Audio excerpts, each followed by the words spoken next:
Hello, my name is Bob Groom, and today is June 25th, 2026. It's approximately 10 a.m. Eastern Daylight Time, and I'm appearing today with Linda Mangiero and Bill Horgan.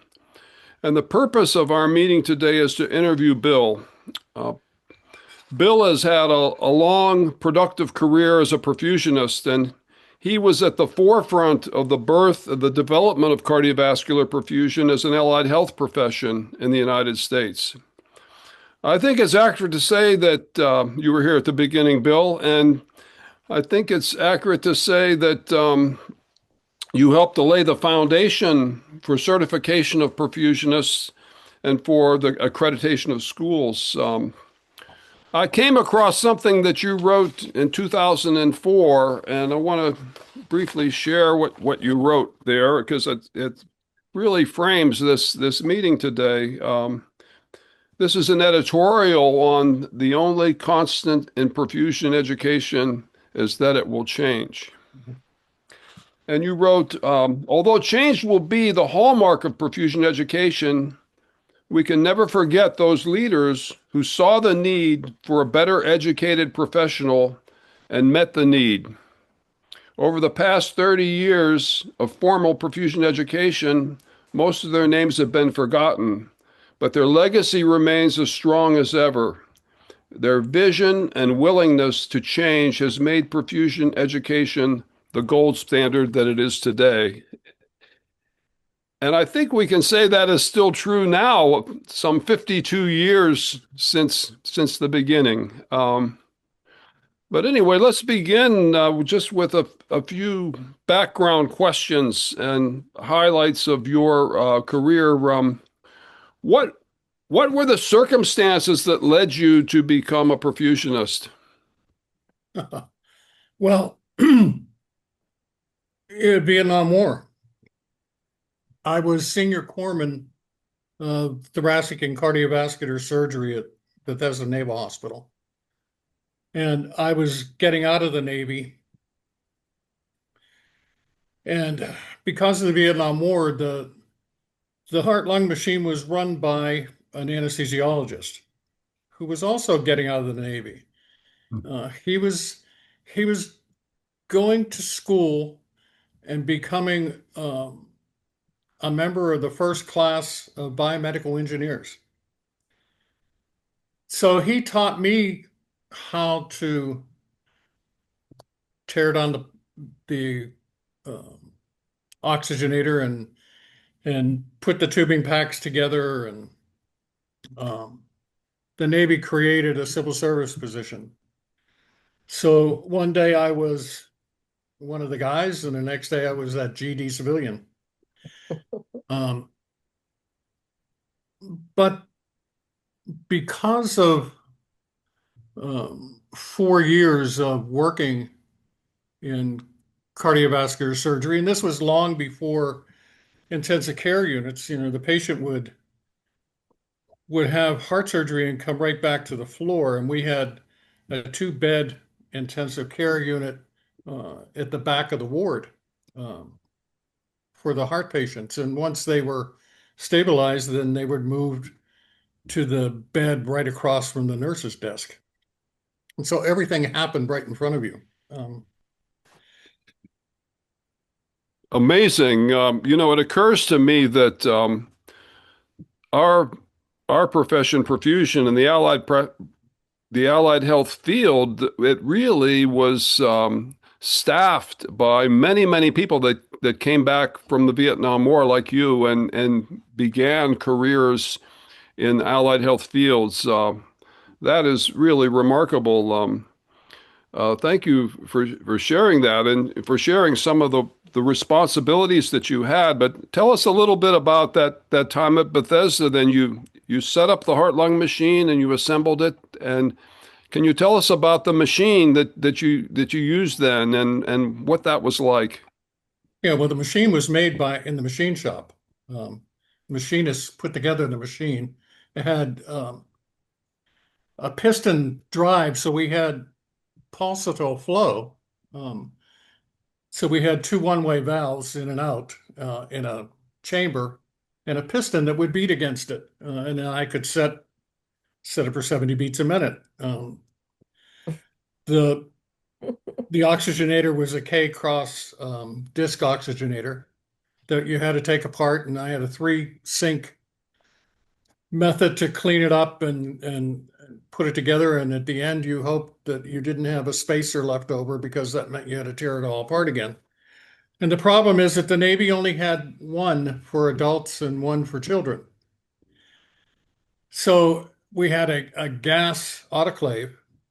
And once I cut the tubing and that I bought from a beer distributor, um, and put the oxygenator together and put it into the gas autoclave, we were out of business for 8 hours because it took 8 hours to sterilize it.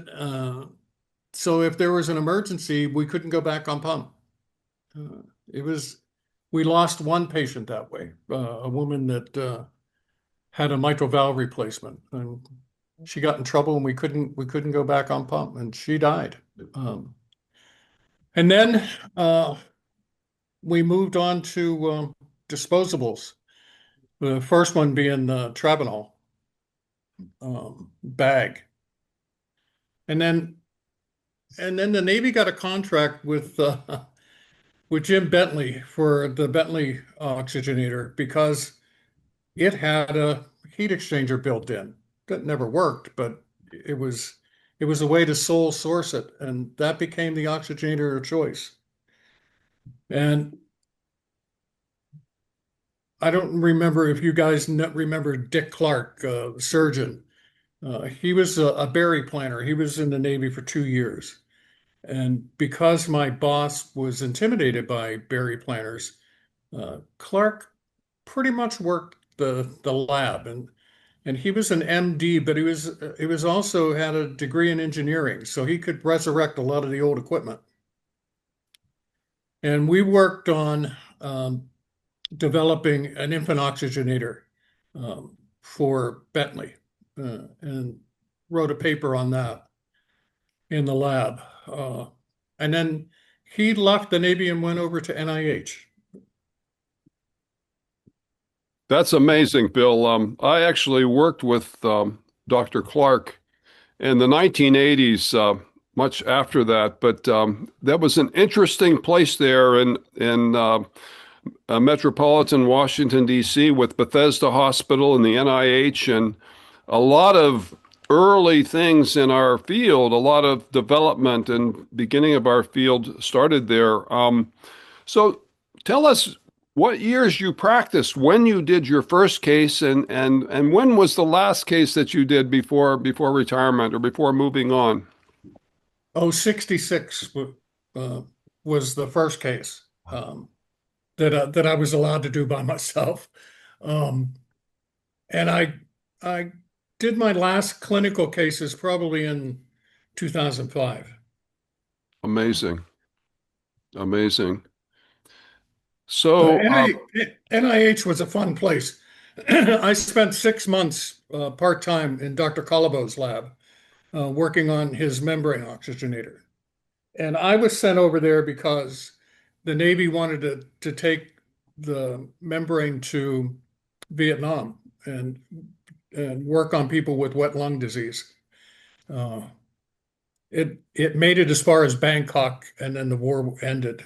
So I never had to go over to Vietnam to run the heart lung machine. But those were fun days working in Colabo's lab. so you mentioned Dr. Clark, and you mentioned working with Dr. Colabo in his lab. Who were some of the other surgeons that you worked with early on? Some of the early surgeons and researchers. Well, the first one was Dr. Huffnagel. He did all the hearts at the Navy before there was a thoracic cardiovascular surgeon in the Navy. The Navy docs at that time were thoracic surgeons, but weren't too many heart surgeons uh, until I guess Mills must have been the first one. the Navy made a big mistake with him by not allowing him to go on to teach at the medical school. And I think that was a disappointment for him too. But I think he went on to, I don't know if he went to Georgetown or he stayed in the area after he got out of the Navy, after he retired. Um, and I left in 1970. He he gave me the best recommendation ever. I snuck out to Denver to interview for a job because my wife didn't want to raise children in DC, in the DC area. And I got the job, and I came back and put my resignation in. And I found out that they had called him, uh, and he had told the people in Denver that he would do the whatever it took to keep me there. That was the best recommendation I could have had, I think. Um, but when I did leave, it was when the boards were being offered for the first time in New York, and we went up to the Waldorf Astoria. And we were all taking this exam to qualify the exam, and I can't remember how much it cost, but you know, my wife was very pregnant. We were very poor, and and Mills cut off all my funding because I left the Navy. But they were fun times. They were fun times. That's But I interesting. That's very interesting. Those early years and moving from Bethesda to Denver. What year was that you made that move? 71, I guess. And Amazing. I got to Denver, and I was a member of AmSECT, and I couldn't find anybody else who was a member. And then boom, there was Maddie Massengale. And my life changed forever after meeting Maddie. I, I I can remember telling her that, I'd support her all she wanted to do in the society, but I was just going to go to the meetings. I was not going to get involved and do anything for this society. I I'm just going to run the pump and keep my head down. Well, little did I know how much that was going to change. Maddie was a very persuasive person, and she had a passion about our field, didn't she? And Boy, I remember reading something you wrote about her that that all changed at a meeting. She talked to you, and she had you evaluating presentations or something, setting up some system, and that started your journey into the professional side of things, didn't it? it sure did. Yeah, I was a liaison to the board and helped Maddie and Emily Taylor with developing the 40 caseload. Um, and all of a sudden, Jim Deering, who happened to be at NIH when I was at Bethesda, um, got sideways with Charlie and the board, and they booted him off the board. And all of us, that's how I got on the board. I went in and completed Jim's term and then was reelected for my own terms there on the board. That's pretty amazing. I'm going to turn it over to Linda. She's going to ask you a few questions about some of your career highlights and some things about your early work on the board and certification as well. Thank you. Thank you. Again, Bill, thanks so much for meeting with us today. This is great. It's going to just go down into the history books. My first question is, in your opinion, what were the most notable perfusion practice changes or innovations that occurred during your practice as a perfusionist? It had to be certification, and and then education. I don't know if you remember, Linda, but when the American board first started, it was part of AmSECT, and then it broke away and became its own entity. And then schools started, um, and the board accredited those schools. And as I grew in responsibility on the board, it became apparent that we could no longer do that. We really needed to get involved with the AMA and get our schools approved, because we had some schools being approved by the AMA and some just by the board. And with the board only being the only organization that showed any credibility or accredibility to education, I needed to move them away. But I got caught up in the board being moved out of Texas to Hattiesburg. And what happened was with the 81 deadline, that happened that said no more OJTs. So that forced the education issue. But while all that was going on, I had to keep it very quiet. The board had to keep it very quiet. We were no longer incorporated. Charlie and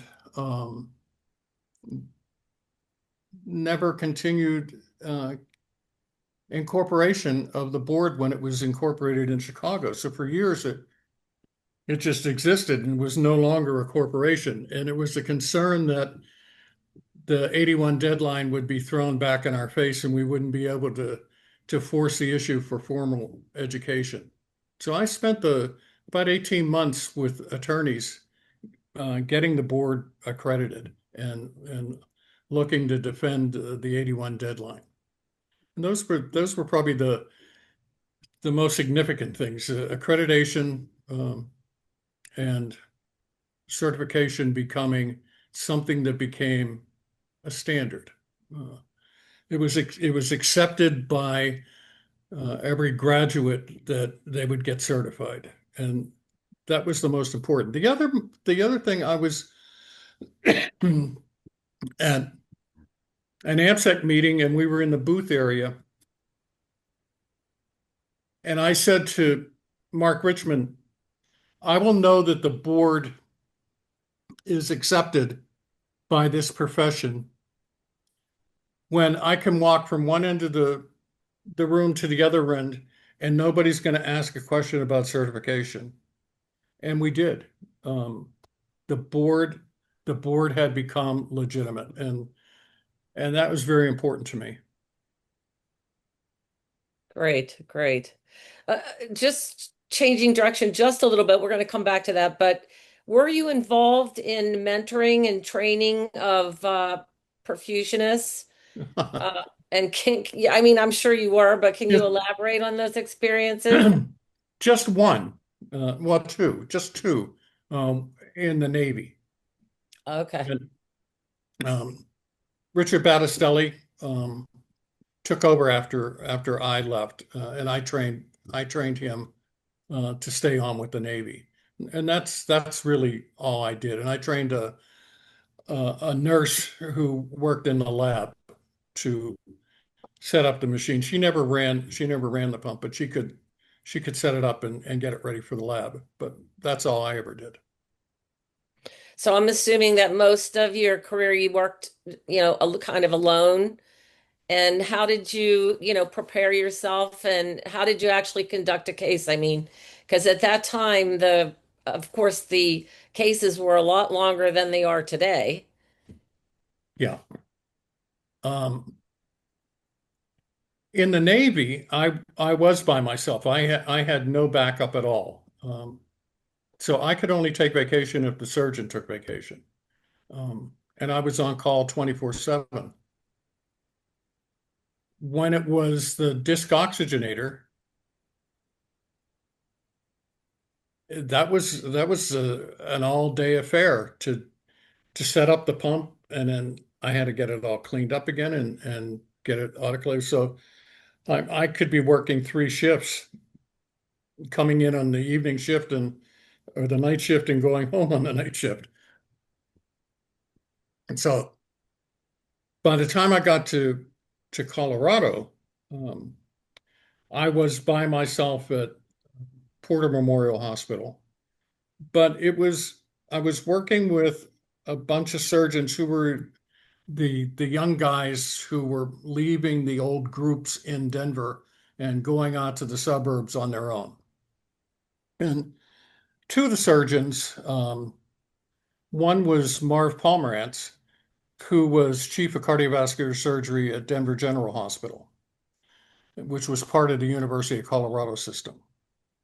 And he was working both privately and at the university as he was leaving the university practice.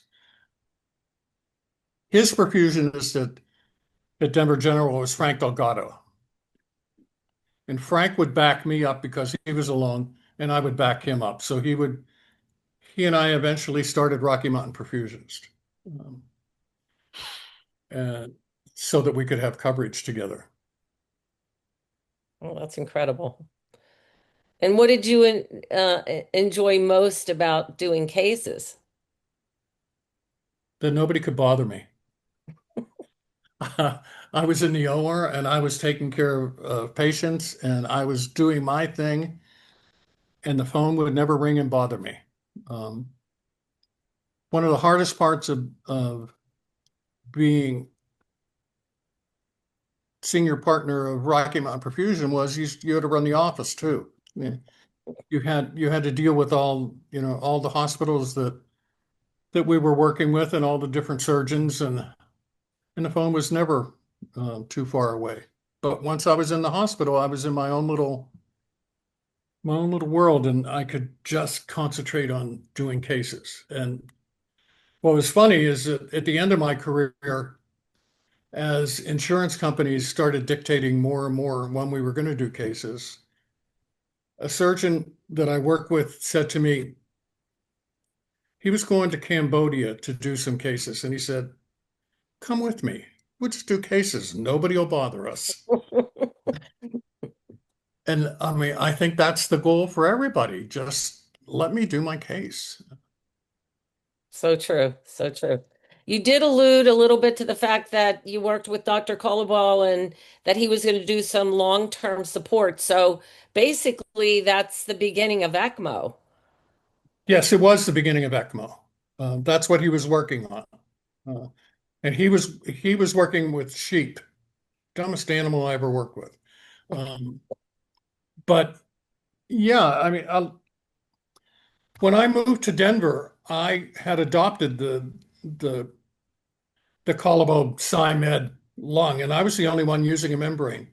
And I can remember one surgeon telling his colleagues that if you allow this guy to use that membrane oxygenator, you're going to get sued. Well, little did he know. Eventually, everybody was using membrane oxygenator. So, yeah, those were fun days where you could get your hands dirty and people would listen to you. You weren't that guy over in the corner. You had a part of it. I enjoyed those days. It's great. Bob? All right. Well, thank you for sharing that interesting times that you had working with Dr. Colabo and the lab there, and that was the engine for ECMO for so many years. That oxygenator was all we had for ECMO, and That's you right. got to work in that lab and see that. I got a chance to meet him in the lab there as well, and what an interesting time, and what a dumb animal the sheep was. But tell us, Bill, in your opinion, what are the personal and professional attributes that contribute to being a good perfusionist? Well, I think first of all, you have to respect that patient on the table. and you have to want to take care of that patient on the table. And I always told my staff, the first person to blame is yourself. If things start going sideways, it's not always the equipment. Eliminate yourself first. Because if there's a mistake, chances are you made it. And I made my share. But I think taking personal responsibility and just the love of wanting to take care of that patient. It used to be that we'd say, just pretend that that's your mother on the table. Well, then you get to an age where you say, well, the heck with my mother. I'm going to be on that table. I want you to be able to take care of me. And now I'm really getting close to that age.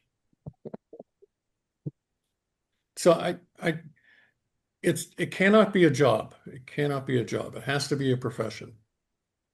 Thank you, And Bill. that's what bothers me about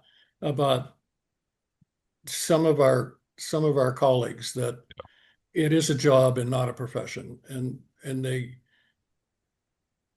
society, I think, is, well, I'll get off on AmSECT later, I guess. Okay. Thank you for sharing that, Bill. And you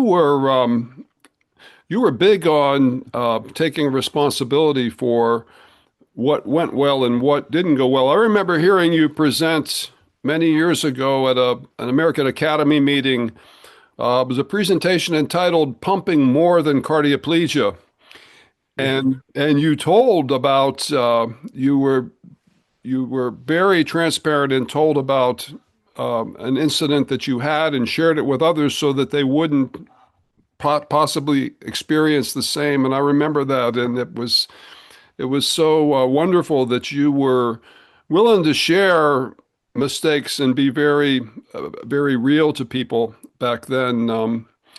And so that's so important to teach others about our humanity and the mistakes we can make, and that we're not perfect, and to look at ourselves instead of the equipment. I'm glad you said that.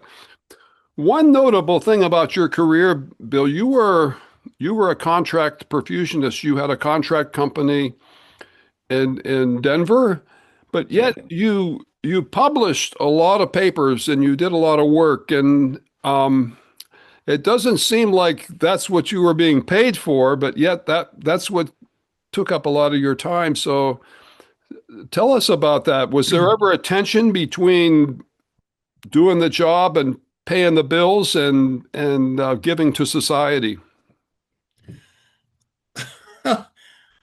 Well, at the beginning, Frank would come to my house for dinner, and we'd eat beans together. And Barbara had to convince me that you had to go back to the hospital and ask for more money, or we're not going to survive this. I would do the cases for free if it never concerned me that the business part of it was the hardest part for me. Um, I just enjoyed clinical medicine.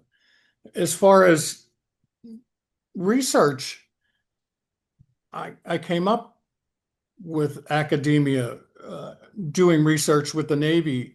I joined a group of surgeons in Denver that were part of the university system, so they did research. So we were doing clinical research instead of academic research, but we were still curious and answering questions. A lot of the stuff that we did early on, especially with the membrane oxygenators, was because of altitude. Companies would come and say, try our piece of equipment. This oxygenator is wonderful, and it wouldn't work at altitude. Wow. And we developed about a 20% change in efficiency of oxygenators just because of altitude. But so that's a lot of what we did. But it was just part of our DNA, I think. Yeah. So, when I'm just thinking back, Bill, to the early 60s with here's this young guy coming out of the Navy and he starts in this career of perfusion. There's so many roads, so many directions you could have taken. Can you tell us, what it means to you to have been a perfusionist? And if you could go back and be that young guy again coming out of the Navy, would you would you take the same route? Would you have gone into this field, or do you wish you had done something else?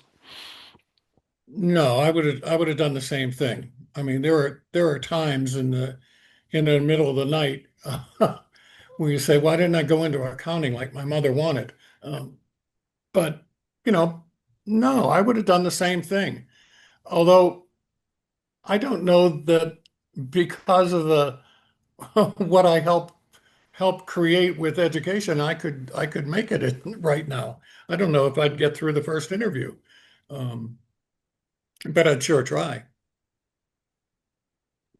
Very good. When I was at Bethesda, um, I developed a pretty good relationship with Jim Bentley, um, and Mr. Sarnes, that I was offered clinical jobs of teaching salespeople, where I would fly around the country, helping salespeople clinically. And luckily, I didn't do that because I think that would have been terrible. But it was attractive at the time. Luckily, I was newly married and uh, didn't want to run around the country, I guess. So I said no. But those offers were there a lot. Amazing. Linda, uh, you can. Yeah, sure. So, Bill, let's just circle back a little bit. Like, we know how hard you fought to bring perfusion education to a higher standard. I mean, I don't know if everybody knows that, but we certainly do at our age. And this was a time, as you said, as the American Medical Association deserted many of the allied health professions. Can you tell us a little bit about CAAHEP and the accreditation of perfusion schools? Yeah, I was on the Joint Review Committee, and Leroy and I were at the AMA meeting. We were, what they call us, specialist specialized delegates or something. I can't remember what the term was, but so we were there representing perfusion, and we were all sitting in the room waiting for the president of the AMA to come out because he was going to make a speech, and then we were going to get on with accreditation stuff. Uh, and he came in and he said, "It's over. We're no longer going to accredit schools of allied health. You guys are on your own, and we're willing to help you financially for." I think he gave us 5 years, but we had to then develop our own accrediting agency, and that's how CAAHEP got started, with all of the leaders from the different joint review committees coming together, and first of all, we had to agree to, are we going to stay together? And a lot didn't. Occupational therapy left. I think they were probably the first ones to leave. They saw a chance to be out on their own. But pretty much everybody else stayed together, and we developed CAAHEP. And I'm impressed that it's still hanging in there with what's going on with trying to follow government regulations. Very, very, very true. Um, and again, too, you were at the forefront of the important phases of the development of certification for perfusionists, along with Beth and Mark Richmond and the American Board. Can you tell us how this came about? Well, like I said, I took Jim Deering's spot on the board, and then I was on for 8 years, um, my own terms. And when when the board moved to Hattiesburg, Jerry Richmond had recommended Mark. And the board agreed, and we moved everything to Hattiesburg. Had to get out of Texas Heart.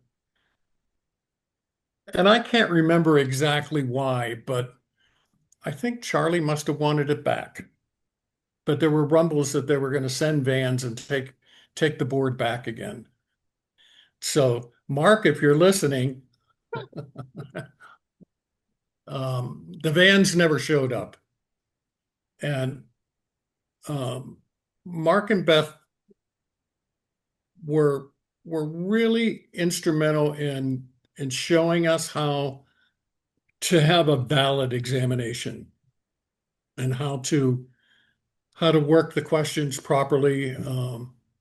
Because when I first went on the board, I mean, people were sitting in the back of the room with answer books, you know, and there was no two sources, and I think Mary Hartley developed three sources before you could do it.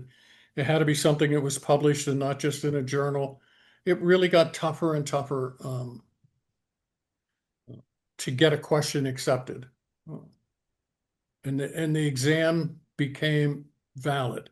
The biggest regret that I have is that when I was president, we had an opportunity to have the board become a member of another accrediting body that would be an oversight of how we were doing, so that we would have accountability to a third party. And the board said no on Mark and Beth's recommendation, that it wasn't necessary.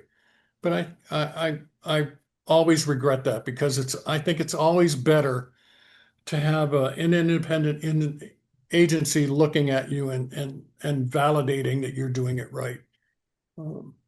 But we do have a valid exam.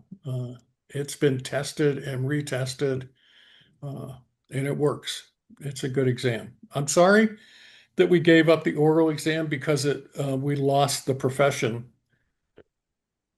by not having an oral. To have all those people show up and take part and have skin in the game to help certify, I think was important. And I think it was a mistake to lose the oral exam. Probably saved some money, but I think it hurt the profession a little bit. Wow. Oh, thank you for sharing that. I hope that listeners can appreciate that before 1975, a hospital or a surgeon could say to somebody in their building that, oh, you're going to run the pump. You're going to be the person to run the pump. And there was no really standard of education before you and others, the work that you did,